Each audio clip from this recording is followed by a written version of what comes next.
Well, there's a whole story behind why I'm doing this video brief lecture from my car, but I will spare you the story. I'm going to talk to you about the JFK era of U.S. intelligence. So let me start with President Kennedy's view of the CIA. And I'll just start by noting or reminding you that his presidency began in January 1961 and went through November 1963 when he was murdered. So, Kennedy, was a senator. You read about him. He didn't really know much about the CIA. He knew Allen Dulles a bit. His wife found Allen Dulles to be a very charming man, and Dulles found Mrs. Kennedy to be very charming. He liked both Kennedys. At a few dinners, he would tell them fascinating stories about the CIA. He also passed on, for their amusement, not so much for their education, James Bond novels, and JFK loved reading those novels. So he developed a kind of a romanticized and exaggerated view of what the CIA could do. And then he was elected president, and he came into the presidency thinking that the U.S. should try to overthrow Castro. He had said so in public speeches as a candidate. Well, bad pigs failed completely. He blamed Dulles. He also blamed the Joint Chiefs of Staff for the failure of bad pigs because they, or a committee of the Joint Chiefs, had approved the CIA's plan, using 1,400 Cuban exiles to go in and provoke an uprising that would overthrow Castro. They approved that plan. So Kennedy blamed the military leaders and the CIA. Dulles and the military leaders blamed President Kennedy because there had been a plan for air support by the U.S. military of those exiles trying to overthrow Castro, and Kennedy canceled some of that. Anyway, it was a big blame game. Kennedy let Dulles know in the aftermath. So I forgot to say, but you read this in the book, President Kennedy had decided to keep Allen Dulles as DCI. Dulles had served 8 years in that position under Eisenhower. So, after Bay of Pigs, he developed a very different view of Dulles, which was extreme disappointment and some anger. He let Dulles know that after the passage of a decent interval, Dulles would be expected to resign. And that's how it played out. The new DCI was a man named John McCone, a well-known prominent Republican, a good friend of President Eisenhower. McCone had worked in a key position in the Eisenhower administration. He had also worked in the Truman administration. He was a fierce anti-Soviet, anti-communist political figure. And Kennedy chose him for political cover. Kennedy barely won the 1960 election, so one of his strategies was to choose Republicans to work in his administration. Okay, so McCone was serving by the end of 61, confirmed by the Senate as of January 62.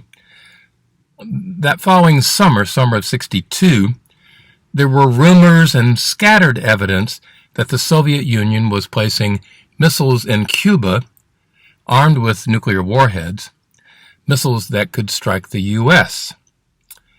Most intelligence analysts, most so-called Soviet experts, did not believe the Soviet Union would do such a thing. McCone thought they were doing just that. He told President Kennedy, he told others very bluntly, the Soviets would do it. But Kennedy didn't believe it. Actually, Bobby Kennedy, the president's brother, did think the Soviets might be doing that.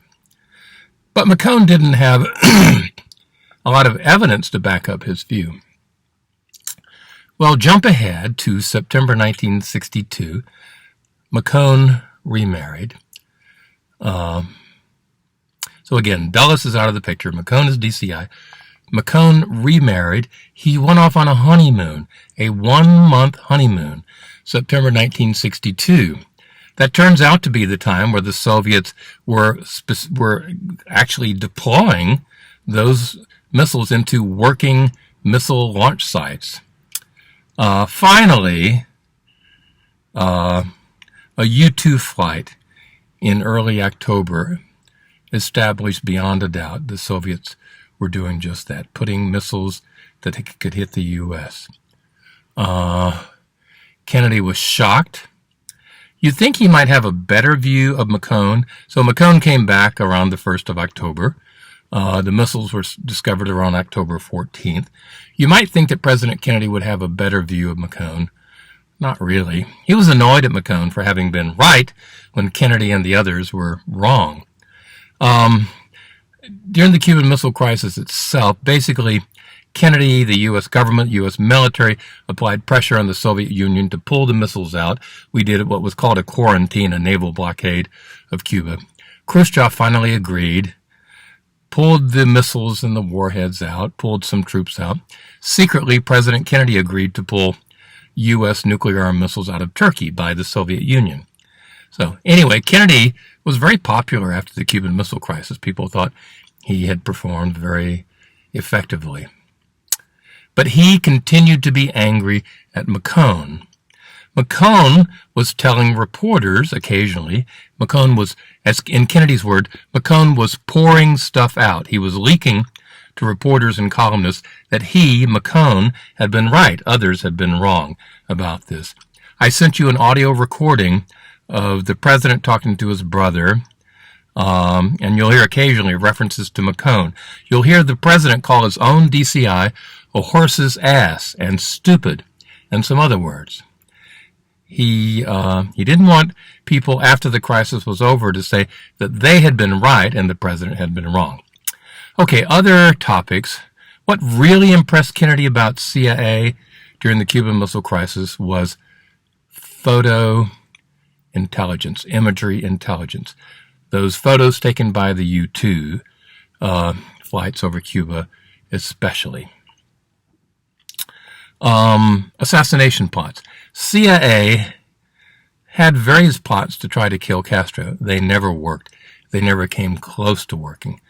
And it's not clear to this day if President Eisenhower and then Kennedy knew of those plots or authorized them. So scholars debate that. I think probably those presidents did know and did quietly authorize it, but we don't have the direct evidence. Vietnam. U.S. troop levels in South Vietnam went from about 800 to about 16,000 troops. A lot of scholars or writers, people like to talk about what would JFK have done regarding Vietnam if he had lived. But that is speculative. What we know is he increased U.S. involvement there. The leader of South Vietnam was our ally, a man named Diem, D-I-E-M, Diem. Kennedy knew him, he respected him, he liked him. But people in Kennedy's administration, eventually including the president, came to believe that Diem was ineffective, that his government was corrupt, in any case doing a bad job at fighting the communist North Vietnam and Viet Cong. So CIA and our ambassador worked with South Vietnamese military leaders who plotted to overthrow Diem. Eventually, November 1st, 1963, they did that. And then they murdered Diem. President Kennedy had not expected that, and he was horrified by the murder. 3 weeks later, Kennedy was murdered himself. One important intelligence agency was created during the Kennedy presidency, DIA, Defense Intelligence Agency.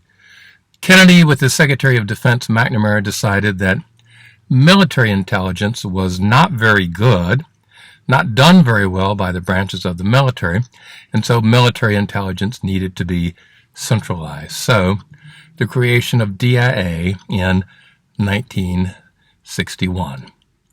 All right, talk to you again soon.